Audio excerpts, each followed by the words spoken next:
What's up, guys? It's Richie here with Saturday Football. This is your college football week 3 primetime game previews. Should be shorter than the last one, so let's hit it. 7:30 p.m. Clemson Tigers taking on Syracuse Orange. Clemson, they beat Texas A&M 24-10. Trevor Lawrence was so-so, 268, 1 touchdown, 1 pick, ran for a touchdown. Travis Etienne was only held to 53 rushing yards. Honestly, Clemson does not impress me right now. Lawrence, no Heisman. Etienne, no Heisman. Syracuse, though, got trampled by Maryland. Maryland, what the fuck, gotten it in this year. They lost 63-20. Tommy DeVito was okay, 330, 3 touchdowns and a pick. Wide receiver Tristan Jackson, 7 catches, 157, 2 touchdowns. They only had 70 rushing yards, and they allowed 650 yards to Maryland. So, as I'm not impressed with Clemson, I don't think they should have much trouble. Although they might. I mean, it says Syracuse. Syracuse upsets them, so who knows. But I think Clemson has this. You got 1AA Northwestern State taking on LSU. LSU just beat Texas 45-38. They have a hell of an offense right now. Joe Burrow, 31-39, 471, 4 touchdowns a pick. They had 3 receivers get over 100 yards receiving against Texas. Justin Jefferson, 9 catches, 163, 3 touchdowns. Jamar Chase, 8 catches, 147. Terrace Marshall Jr., 6 catches, 123, and a touchdown. They had 573 total yards. However, the defense, while they had 5 sacks, they did allow 530 yards, so maybe something for the future, but it shouldn't be a problem in this game. Hawaii taking on Washington. This is really interesting to me. A good Mountain West team in Hawaii. Pass it all over the place, fun to watch. They're 2-0, and both wins were against Pac-12 teams. They beat Arizona, and they beat Oregon State last weekend. They beat Oregon State 31-28. Quarterback Cole McDonald threw for 421 yards, 4 touchdowns, and a pick. Wide receiver JoJo Ward this time, 10 catches, 189. He had all 4 touchdowns, and they got Cedric Byrd, who the first game had like 14 catches for 200-plus yards and like 3 touchdowns. So they got a great passing game. Their defense did allow 263 rushing yards to Oregon State. Oregon State has a really good running back in Jamar Jefferson. Whereas Washington's coming off an upset loss to Cal. They lost 20-19. Running back Salvin Ahmed did run for 119 yards and a touchdown. They ran for 186 as a team. Their defense had 3 sacks, but they couldn't get a whole lot else going. I expect them to get more going against this team, but Hawaii is very dangerous. Washington has a tough defense. They have the better talent. I'm kind of leaning Washington here, but this could be a bit of an upset. You know, Hawaii's looking really good this year. Florida State, Virginia, this could be a pretty close game. And actually studying the numbers even more closely, this could be a bit of a shootout. Florida State, they barely beat Louisiana Monroe in overtime. They were up 21-0 in the game. Louisiana Monroe came all the way back. They went to overtime. Florida State was up 45-38. Louisiana Monroe got a touchdown and missed the extra point that would have tied the game. They lost. Louisiana Monroe lost 45-41. James Blackman, quarterback for Florida State, microcosm of his career, he's inconsistent. He had 282, 3 touchdowns, but he threw 2 picks.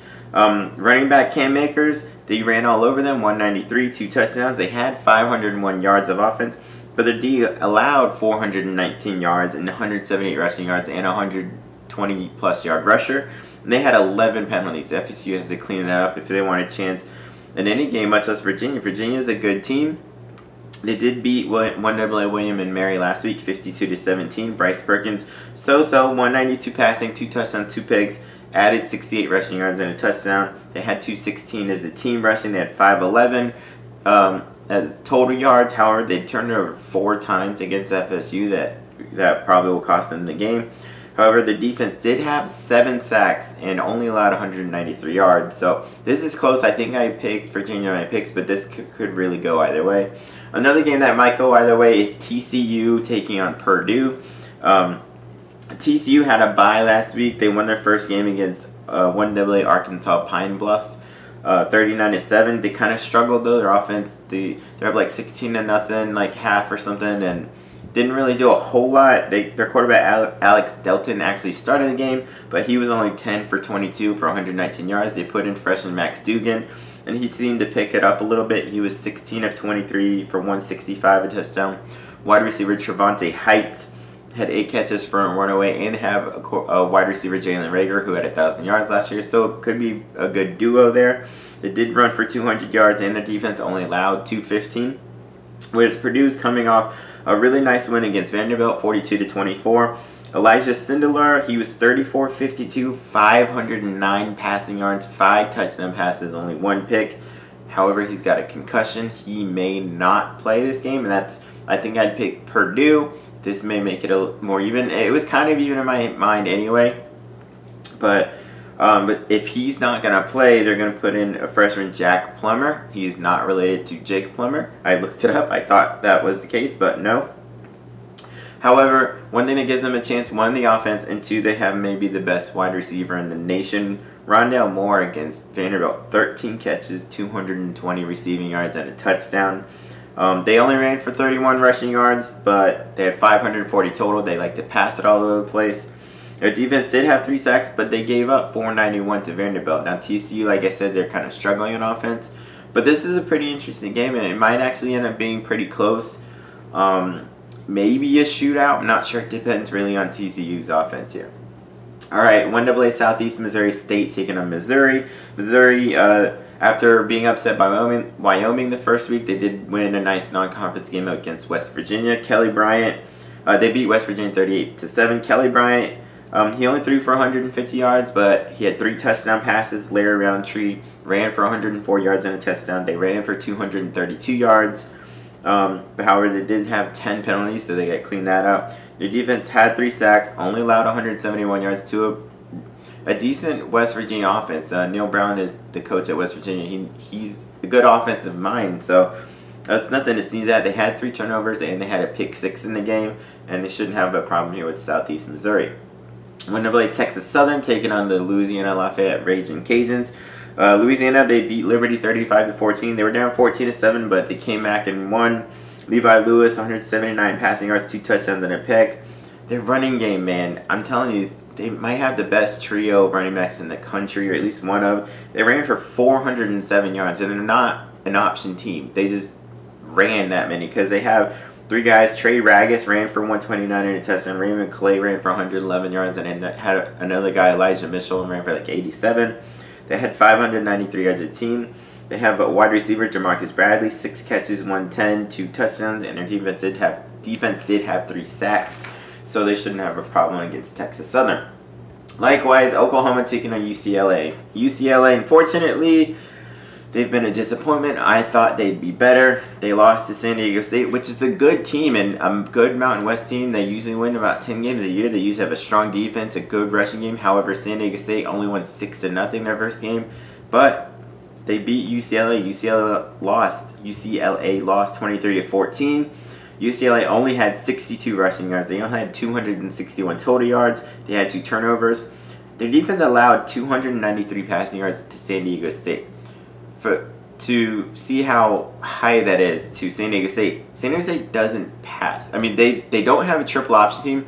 Put it this way, 3 years ago, they had a running back, Donnell Pumphrey, ran for 2,000 yards. Next year, Rashad Penny, who ended up being a first-round pick, also ran for 2,000 yards. And last year, Jawan Washington ran for 999 yards, but he missed 4 games. So basically, a 1,000-yard rusher.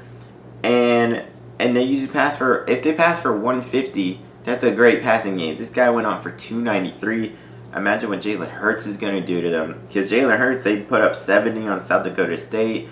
Hurts was 14 of 18, 259, 3 touchdowns, so only played a half. Running back Ramon J. Stevens, 104 rushing yards and a touchdown, 310 rushing, 733 yards of offense. Wide receiver CeeDee Lamb, 6 catches, 144 and a touchdown. Their defense had 3 turnovers and a pick 6. I don't see this being close. I think Oklahoma slams them. Texas taking on Rice, another Texas team. Texas lost 45-38 and LSU in a barn burner, an awesome game. Sam Ehlinger, 401 passing, 4 touchdowns. They had 2 receivers over 100 yards. Devin Duvernay, 12 catches, 154, 2 touchdowns. Brandon Eagles, 5 catches, 116 and a touchdown. They had 530 yards. Their defense had 4 sacks, but they allowed 573 in the loss. Rice lost to Wake Forest 41-21. They actually moved it pretty decently against them. They only had 67 rushing yards though. Wide receiver Brad Rosner, 6 catches, 103. Their defense allowed 513 to a good Wake Forest offense. So Texas should be able to move it up and down on Rice. Rice might be able to move it a little bit, but it shouldn't be very close. San Diego State against New Mexico State. San Diego State had a bit of an upset I mentioned a few minutes ago against UCLA, 23-14. Ryan Agnew had a career day, the quarterback. 23 of 31, 293, one touchdown. They only ran for 80 yards, which is unlike San Diego State. Wide receiver Kobe Smith, 7 catches, 131 and a touchdown. Their defense did have 3 sacks, 2 turnovers, allowed 261 and only 62 rushing yards to UCLA. So they have a really good defense there, which seems to be what they're going to win with this year. New Mexico State didn't do anything against Alabama. They lost 62-10. Josh Atkins was 145, 1 touchdown, 1 pick. They had 3 turnovers.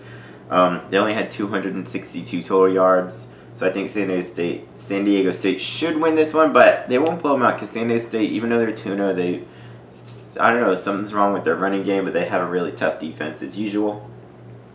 1AA Missouri State taking on Tulane. Tulane lost 24-6 to Auburn, but they kept it close. I think main reason they lost is quarterback Justin McMillan. He was only 10 for 33 in the game. They did run for 120. I think they rushed for over 100 yards as a team for like 30-something straight games. I can't remember the exact.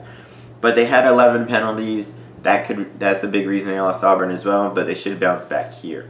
Northern Illinois for the MAC taking on Nebraska. Northern Illinois held their own against Utah early. They lost 35-17, but it was 14-all for a while. Quarterback Ross Bowers, 20 of 29 for 229 yards, 1 touchdown, 1 pick, plus 1 rushing touchdown. However, they only ran for 67 yards as a team. Wide receiver Spencer Tears, 5 catches, 112 and a touchdown. But their defense did allow 193 rushing yards to be expected against a good running back in Zach Moss at Utah. Nebraska, they were upset by Colorado, which I called. They lost to Colorado in overtime, 34-31. Adrian Martinez, 290 passing, 2 touchdowns, 1 pick, plus 66 yards rushing and 2 touchdowns. However, they turned it over 3 times. Running back Reese Washington had a great game, 77 rushing yards, 4 catches, 118 and a touchdown. And wide receiver J.D. Spielman, 5 catches, 112 and a touchdown. Their defense had 3 sacks, but they allowed 464 yards. Northern Illinois is normally a pretty good MAC team. Possible another upset, but I think Nebraska should bounce back here. 1AA Portland State taking on Boise State. Boise State, they didn't look that great against Marshall. They did beat them 14-7. Quarterback Hank Bachmeier, 282 passing, 1 touchdown, 1 pick, plus 26 rushing yards and a touchdown, but that's about all they had. Running back George Halani ran for 103 yards. They did have 437 yards of offense. They just couldn't put it in the end zone. Our defense, though, was lights out. Only 3 sacks against a really good Marshall offense. They have a good quarterback in Isaiah Green, and they only allowed 172 total yards against Marshall. They should bounce back in a big way. I see them blowing Portland State out. Although Portland State did play tough against Arkansas, the Razorbacks, a couple of weeks ago in a loss, but Boise State should get it here. All right, one of the games I'm actually really looking forward to all day this weekend, Texas Tech and Arizona. 2 amazing offenses. Texas Tech always has this air raid offense. They're back from Mike Leach and Cliff Kingsbury. Now they got Coach Matt Wells from Utah State. They still pass around and they do some running. Anybody that see me gush after Khalil Tate, the quarterback for Arizona, he's back to an awesome year this year. Texas Tech, they beat UTEP 38-3. Quarterback Alan Bowman, 30 of 45, 260, 3 touchdowns a pick. They had 424 total yards. Their defense did have 3 sacks and only allowed 131 total yards. Whereas Arizona killed 1AA Northern Arizona 65-41. Yes, they gave up 41 points. Most of it was second half. They were up like 51-0 at half or 51-3 at half or something like that. 65 points. Tate only played like half, was 14 of 17 for 138, 2 touchdowns, plus a rushing touchdown. Running back Gary Brightwell ran for 141 yards and a touchdown, and had that touchdown was a 94-yard touchdown run. J.J. Taylor, one of the best running backs in the country, 102, 1 touchdown. They ran for 431 yards as a team. They had 720 yards of offense. Their defense did allow 442 yards. I guess that a lot in cleanup, but still, I expect this to be a shootout. It's going to be like 70-63, something crazy like that. It should be fun. It's a 10:30 Eastern game. Worth staying up for. And then the final game of the entire night, 1AA Montana taking on Oregon. Oregon, they killed Nevada. Nevada had just beat Purdue the week before. Came back from behind. They have a pretty strong offense, but Oregon shut them down. Oregon won 77-6. Justin Herbert passed for 310, 5 touchdowns. Jacob Breland, 4 catches, 112 and a touchdown. They had 623 yards. Their defense had 5 sacks, only allowed 192 total yards to a pretty good Nevada offense. They had 4 turnovers and a fumble return for a touchdown, and I think Oregon keeps it rolling against Montana. So there's my primetime games, my previews. Check out, I have NFL previews out. Go subscribe, like, comment, say whatever. Peace.